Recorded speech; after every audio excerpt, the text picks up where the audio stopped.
Optimisation का क्या है कि एंड्स है, तो एंड्स जो है फूड की तलाश में कॉलोनीज क्रिएट करते हैं, छोटे छोटे रोड्स क्रिएट करती हैं ताकि फूड का जो रोड है वो कम से कम डिस्टेंस में ट्रेवल हो।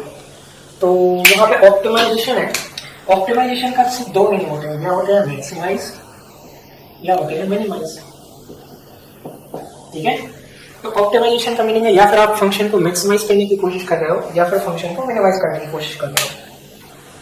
तो एंड कॉलोनी ऑप्टिमाइजेशन इसको पढ़ने की जगह सीधा सीधा बेसिक ये है कि एंड्स जो है फूड की सर्च में रोड्स क्रिएट करती हैं और उनमें जो शॉर्टेस्ट पाथ क्रिएट होता है एंड्स का वही आपके एंड कॉलोनी ऑप्टिमाइजेशन है। मतलब कोई फंक्शन को मैक्सिमाइज या फिर मिनिमाइज करने की कोशिश करते हैं।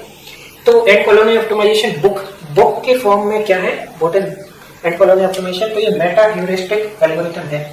तो ये एल्गोरिथम है, एल्गोरिथम का मीनिंग है step by step, step by step. तो स्टेप बाय स्टेप का मीनिंग है कि आपको एक स्टेप दिया, दूसरा स्टेप दिया, तीसरा स्टेप दिया, चौथा स्टेप दिया, एक प्रोसीजरल आपको तरीका दिया है कि आप शॉर्टेस्ट पाथ या फिर लॉन्गेस्ट पाथ कोई फंक्शन का कैलकुलेट करोगे। ठीक है, तो ये क्या है, तो आपका एंड कॉलोनी ऑप्टिमाइजेशन क्या है? ये मेटा ह्यूरिस्टिक इवोल्यूशनरी एल्गोरिथम है, ये स्वयं इंटेलिजेंस का एक पार्ट है।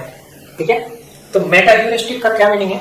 ह्यूरिस्टिक मतलब जो आपकी प्रैक्टिकल नॉलेज है, जो आपकी एक रूल ऑफ थंब है, उसके बेसिस पे ह्यूरिस्टिक कैलकुलेट होता है। तो वन लेवल अबव, और ह्यूरिस्टिक का मतलब फाइंड, मतलब जो प्रैक्टिकल आपका जो नॉलेज है वो आपकी ह्यूरिस्टिक से फॉर्म होती है। तो एंड कॉलोनी ऑप्टिमाइजेशन की मीनिंग है मेटा ह्यूरिस्टिक, मतलब one level above to find.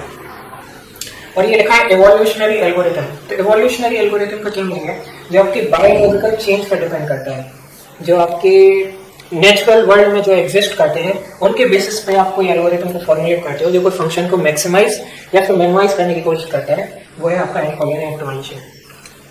तो क्वेश्चन एक और चीज है कि स्वयं इंटेलिजेंस का क्या मीनिंग है? इंटेलिजेंस हम जानते हैं या फिर आपकी कनेक्शनिस्ट फॉर्म में रहती है या फिर आपकी डिक्लेरेटिव मतलब नॉलेज गेट्स के ऊपर डिपेंड करती है। तो इंटेलिजेंस को ग्रुप के फॉर्म में रिप्रेजेंट करने का जो मेथड है वो है आपकी स्वयं इंटेलिजेंस। ठीक है, तो एंड कॉलोनी ऑप्टिमाइजेशन क्या करता है? जो एंड्स है वो कोई कॉलोनीज क्रिएट करती हैं फूड की तलाश में, तो वो अलग अलग कॉलोनीज क्रिएट करती हैं। आपको शॉर्टेस्ट पाथ क्रिएट करना है ए पॉइंट से लेकर दूसरे पॉइंट के बीच में, या फिर मैक्सिमम पाथ चाहिए। तो कई सारी एंड्स जो है एक फेरोमोन टाइप का केमिकल सेक्रेट करते हैं और कई सारी एंड्स जो है हर एक ट्री से धीमे धीमे एक पाथ की तरफ फॉर्म करते हैं। तो एंड कॉलोनी ऑप्टिमाइजेशन क्या है? कोई फंक्शन को मैक्सिमाइज या फिर मिनिमाइज करने की कोशिश। तो क्वेश्चन अराइज करता है कि एंड कॉलोनी ऑप्टिमाइजेशन क्यों यूज करते हैं? तो लॉजिस्टिक्स और राउटिंग में इसका यूज होता है, मतलब सिग्नल प्रोसेसिंग में यूज होता है। तो ग्राफ जो है रिप्रेजेंटेशन है एक सिग्नल पॉइंट का दूसरे सिग्नल पॉइंट तक, तो उसी ग्राफ प्रॉब्लम को लॉजिस्टिक्स और राउटिंग में आप यूज करते हो। ट्रैवलिंग सेल्समैन प्रॉब्लम बड़ी कॉमन प्रॉब्लम है जो एनपी कंप्लीट या फिर एनपी हार्ड में आती है और नॉन पॉलिनोमियल टाइम्स में आती है, और ये जेनेटिक एल्गोरिथम का भी यूज कर सकते हैं इसको, ट्रैवलिंग सेल्समैन प्रॉब्लम को एंड कॉलोनी ऑप्टिमाइजेशन का भी यूज कर सकते हैं। शेड्यूलिंग में यूज होता है। ठीक है, और शेड्यूलिंग मतलब कई सारे प्रोसेसेस आपको गिवन है और आपको शेड्यूल करना है कि फर्स्ट प्रोसेस पहले होगा, सेकंड प्रोसेस दूसरे टाइम होगा, थर्ड प्रोसेस थर्ड टाइम होगा, तो ये शेड्यूलिंग का यूज होता है। व्हीकल राउटिंग, तो आपने टेस्ला का नाम सुना होगा, तो उसमें एक ऑटोमेटिक व्हीकल नेविगेशन होता है, तो उसमें व्हीकल राउटिंग में आपको एक पॉइंट से दूसरे पॉइंट के बीच में ऑप्टिमल मतलब करेक्ट पाथ फिगर आउट करना है, तो वो आपके एंड कॉलोनी ऑप्टिमाइजेशन से फिगर आउट होता है। नेटवर्किंग मतलब राउटिंग या फिर नेटवर्किंग दोनों मिलते जुलते वर्ड्स हैं।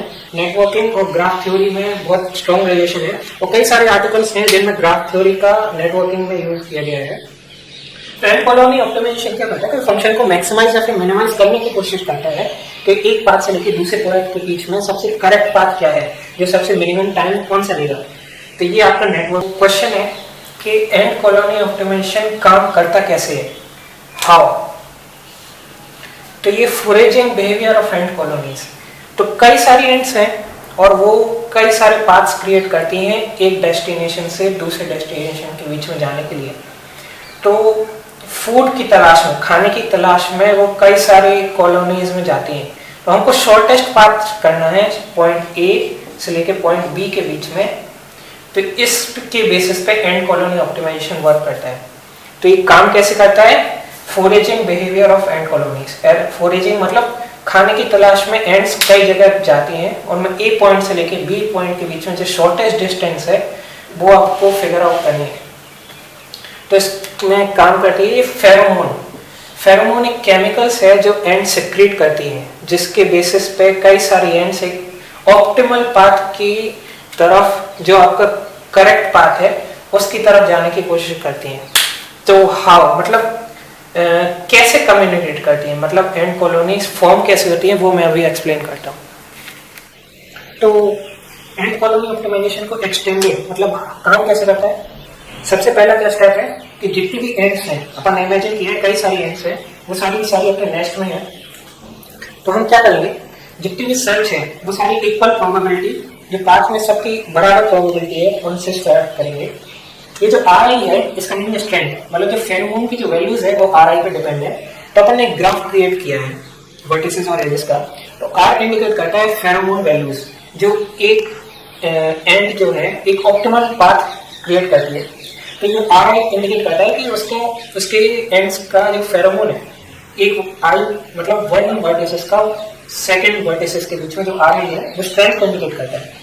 तो R1 प्लस R2 जो है टोटल ओवरऑल जो आपकी स्ट्रेंथ है उससे डिवाइड करोगे हर एक इंडिविजुअल वैल्यू को, तो प्रोबेबिलिटी अपन को फिगर आउट हो जाएगी।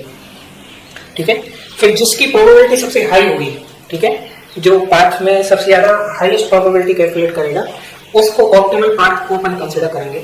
और ये आर आई है, ये आर आई जो है डिपेंड करेगा 2 वैल्यू से, कि यार मॉडल का पैरामीटर है और एल क्या है, ये पाथ लेंथ है। ठीक है, टोटल ओवरऑल पाथ लेंथ को एल आई से इंडिकेट करेंगे और के आई जो है पैरामीटर है। ठीक है, तो V क्या है? V है रेगुलेट फेरोमोन इवेपोरेशन। तो जो फेरोमोन का इवेपोरेशन है वो आपका V से इंडिकेट करेगा कि जैसे आप कई सारे पाथ्स क्रिएट करोगे, आप एंड्स को कई सारे पाथ्स क्रिएट करोगे। जैसे मैं एक एग्जांपल लेता हूँ, इसको मैं एरेज करता हूँ। जैसे ये है पॉइंट A और ये है पॉइंट B। ठीक है, तो अपन 2 एंड्स को कंसीडर करते हैं, जैसे ये है A1 और ये है A2। ठीक है, तो A1 यहाँ से जाएगा और यहाँ पे पॉइंट पे पहुंच जाएगा और A2 यहाँ से जाएगा और ये वाले पॉइंट पे पहुंच जाएगा। ठीक है, तो आप देखोगे कि A1 के पीछे या फिर A3 या फिर A4 होंगे, तो यहाँ से फेरोमोन क्रिएट होगा। ठीक है, तो ये 2 चीज पे डिपेंड करेगा, एक करेगा लेंथ।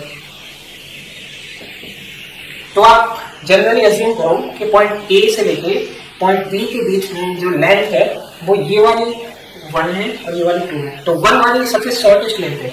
तो जैसे जैसे कई सारी एंड्स जाएंगी, कई सारी एंड्स अगर फेरोमोन क्रिएट करेंगी, तो जो आपके पीछे जितनी भी एंड्स हैं वो ऑप्टिमल पाथ लेंथ जो है प्रोबेबिलिटी के बेसिस पे कैलकुलेट होंगी और जो आपकी लेंथ है उस पर डिपेंड करेंगी। ठीक है, तो जैसे जैसे कई सारी एंड्स होंगी तो अपन को फिगर आउट होगा कि जो फर्स्ट वाला जो पाथ है वो ज्यादा ऑप्टिमल है, वो ज्यादा करेक्ट है बी पॉइंट तक रीच करने के लिए। ठीक है,